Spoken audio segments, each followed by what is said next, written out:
आगे बढ़ते हैं। खबर ग्वालियर से। सीएम शिवराज का कमलनाथ पर तंज। आपको बता दें, सीएम ने शायरी के जरिए निशाना साधा है। दिल बहलाने के लिए गालिब का ख्याल अच्छा है। कमलनाथ ने कांग्रेस विधायकों की बैठक को लेकर बयान दिया था। राजभवन में विधायकों की अगली बैठक करने की उन्होंने बात कही थी।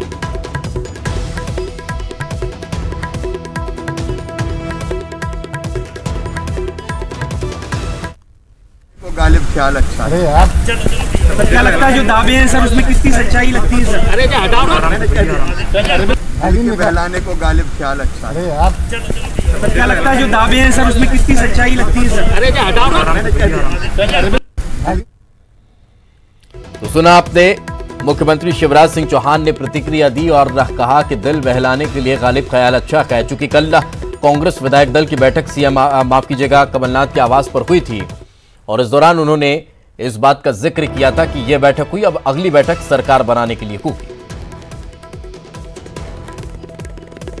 तो और ज्यादा जानकारी के साथ हमारे सहयोगी सुशील हमारे साथ जुड़ चुके हैं। सुशील, और कोई भी प्रतिक्रिया मुख्यमंत्री की तरफ से निकलकर सामने आई या फिर सिर्फ तंज कसते हुए नजर आए सीएम?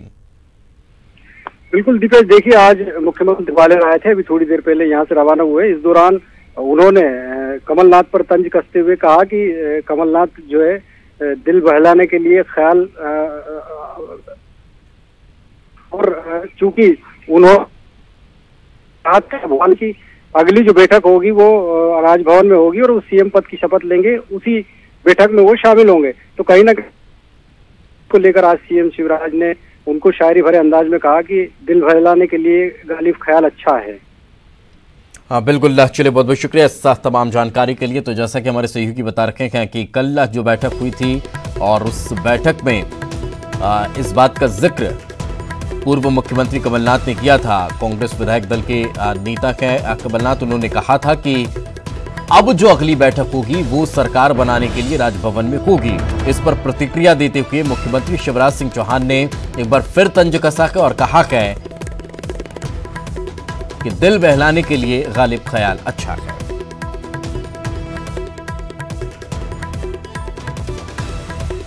तो आपको बता दें, ग्वालियर दौरे पर आज मुख्यमंत्री शिवराज सिंह चौहान पहुंचे थे, जहां वे केंद्रीय मंत्री नरेंद्र सिंह तोमर के आवास पर पहुंचे, जहां उनके भाई के निधन पर उन्होंने शोक संवेदनाएं प्रकट की और शोक संतप्त परिवार से मुलाकात की। इस दौरान जब मीडिया ने उनसे सवाल किया, मीडिया ने जब उनसे सवाल करते हुए कहा कि कल जो विधायक दल की बैठक कांग्रेस की हुई है उसमें इस बात का जिक्र हुआ है कि उपचुनाव के बाद अब अगली विधायक दल की बैठक होगी सरकार बनाने के लिए, तो उस पर मुख्यमंत्री शिवराज सिंह चौहान ने पूर्व मुख्यमंत्री कमलनाथ पर तंज कसा है और शायराना अंदाज में उन्होंने तंज कसते हुए कहा है कि दिल बहलाने के लिए गालिब ख्याल अच्छा है। तो कल कांग्रेस विधायक दल की बैठक हुई थी और कांग्रेस विधायक दल की बैठक में विधायकों को ये शपथ दिलाई गई कि अब कोई भी विधायक पार्टी से टूटकर नहीं जाएगा।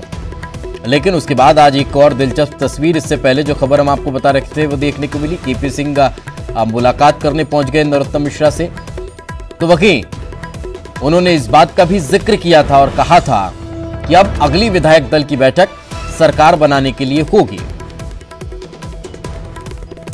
और इस वक्त पूर्व मंत्री पीसी शर्मा हमारे साथ जुड़ चुके हैं। सर बहुत बहुत स्वागत आपका।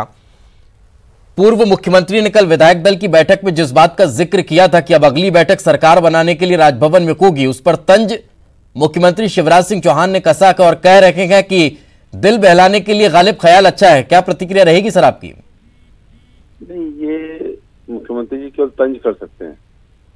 उन्होंने बहुत ठोस आधार पर कहा था कि जितने 24 चुनाव होना है उसके जो सर्वे की रिपोर्टें आ रही जनता की, जनता पूरी तरह से भारतीय जनता पार्टी के खिलाफ है। जिस तरह से सरकार गिराई और ये 22 लोग जो पैसा लेके जिन्होंने दल बदल किया है, लंबी राशि लेकर जो सौदेबाजी की, इससे जनता त्रस्त है। और इन जो सरकार गिरी उसकी वजह से आज बिजली के बिल जो 100 रुपए आते थे वो हजारों में आ रहे हैं।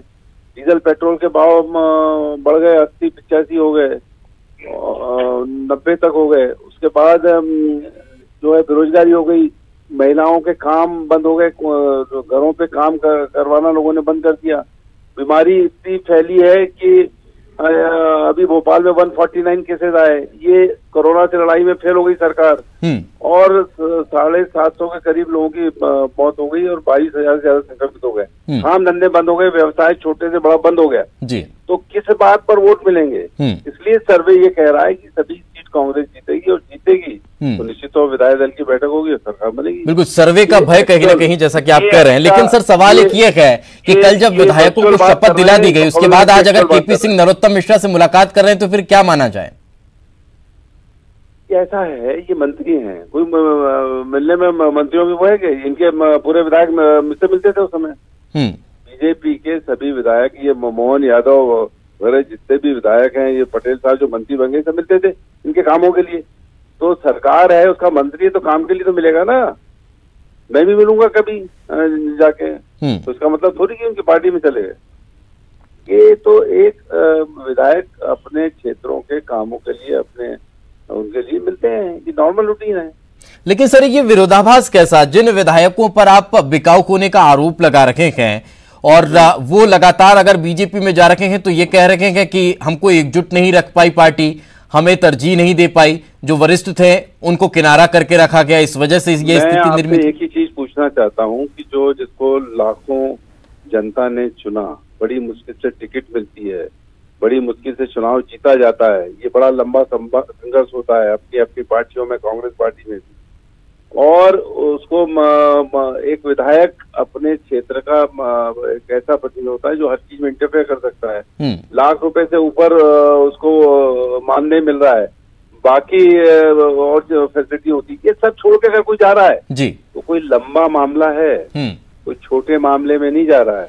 इसलिए जो बात होती है 35-40 करोड़ की, इसलिए होती है तो जनता पूछेगी कि तुमने हमारा जो वोट था उसका सौदा कर लिया जी। बिल्कुल, चलिए जवाब ले लेते हैं। बीजेपी से आशीष अग्रवाल जी हमारे साथ जुड़ चुके हैं। आशीष जी, बहुत बहुत स्वागत आपका। मुख्यमंत्री जी कह रहे हैं कल हुई विधायक दल की बैठक को लेकर कि कल कमलनाथ जी ने कहा था कि अब अगली बैठक विधायक दल की राजभवन में होगी और सरकार बनाने के लिए हम बैठेंगे। तो मुख्यमंत्री जी कह रहे हैं कि दिल बहलाने के लिए गालिब ख्याल अच्छा है, लेकिन आपको क्या लग रहा है, कांग्रेस का ये कॉन्फिडेंस कहीं आपके लिए कोई मुसीबत खड़ी ना कर दे? देखिए, कॉन्फिडेंस और ओवर कॉन्फिडेंस में जितना अंतर होता है उतने ही कांग्रेस के विचार में है। कांग्रेस ना तो जब सत्ता में थी तब अपने लोगों को एकत्रित कर पाई, और अब आप देख रहे होंगे जब विपक्ष में है तो किस तरह से नाकारापन का शिकार होते हुए लगातार इनके लोग टूट रहे हैं, जिसको कहना चाहिए विकेट गिरते जा रहे हैं। अब अगर इसमें हम किसी भी तरीके से, चूंकि सरकार तो बहुमत से बनती है और बहुमत तो किसी भी तरीके से समझ में आता नहीं है कि कांग्रेस को मिल पाएगा। ये जो उपचुनाव होने हैं, तो उपचुनाव में जो मुख्य विषय रहेगा 15 माह चली कमलनाथ सरकार का वादा खिलाफी, अत्याचार और भ्रष्टाचार, और उसके अलावा अगर आप चुनाव जीतने के लिए संगठनात्मक क्षमता या फिर लोकप्रिय नेताओं की अगर बात करें तो इन दोनों विषयों में भी कांग्रेस खाली है। तो इन तीनों चीजों को जब हम नजर डालते हैं कि कांग्रेस का पुराना ट्रैक रिकॉर्ड बहुत खराब है, कांग्रेस के पास संगठनात्मक क्षमता बची नहीं है, और उसके बाद जनप्रिय और लोकप्रिय नेता है नहीं, तो ऐसे में तो इन उपचुनावों में कांग्रेस का हश्र बुराई होने वाला है। और ऐसे में कमलनाथ कांग्रेस तो कह रही है कि आप अटैची लेकर लोकप्रिय नेताओं को ले जाएंगे तो फिर कहां बचेंगे? शर्मा साहब, एक सवाल मेरा ये भी है कि ये जो लगातार स्थिति निर्मित हो रही है, ये सिर्फ भाजपा के प्रलोभन की वजह से हो रही है या फिर पार्टी के अंदर खाने भी कोई बेचैनी है? मैंने तो आपको बताया नहीं, ये सब चीजें होती है विधायक के पास, उसके बाद छोड़ के क्यों जाएगा? और रही बात यह है कि जैसा कमलनाथ जी कहते हैं कि 11 महीने मिले, 2.5 महीने लोकसभा के उसमें चले गए थे, 1 महीना ये, उसमें जितने काम कर दिए, तो ये बात कर रहे हैं भ्रष्टाचार की अग्रवाल जी। अरे भ्रष्टाचार तो 15 साल में हुआ और अभी 6 महीने में हो गया। तो बिल्कुल, यानी कि अभी उपचुनाव में 15 साल बनाम 15 महीने कहीं ना कहीं नजर आने वाला है। खैर, समय का अभाव है। बहुत बहुत शुक्रिया आप दोनों का हमारे साथ चर्चा में जुड़ने के लिए।